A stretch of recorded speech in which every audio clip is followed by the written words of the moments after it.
All is well on the commuter rail. According to data from the MBTA Back on Track program, the percent on time for the commuter rail has averaged 86% for the month, which might come as a surprise to many, especially after last week's incidents on the Fitchburg and Kingston lines, where two trains derailed days apart and in one instance sparked a fire.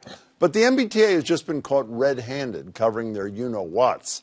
In a study of the MBTA's tweets, the Pioneer Institute found that instead of using the word delay on Twitter, they've been switching to euphemisms like behind schedule, seemingly to improve their public image. So tomorrow when I stroll into my 11 to 2 radio show at 11:45, I can just tell my boss I'm running behind schedule.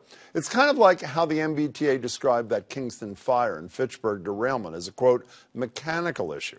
That's sort of like former Trump campaign aide George Papadopoulos saying he isn't going to prison, but rather on an all-expense-paid 2-week vacation.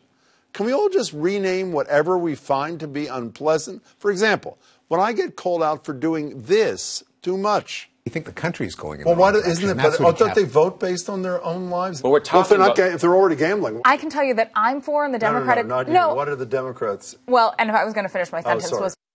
See, that wasn't interrupting per se. That was just me energetically deviating from the original conversation. And while we're at it, can we fudge the numbers on our driver's licenses too?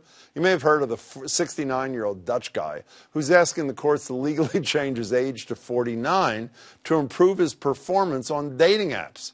Do you ever think maybe your age isn't the problem? But back to the MBTA. Perhaps instead of coming up with creative ways to avoid saying delay, they should just fix their behind schedule problem.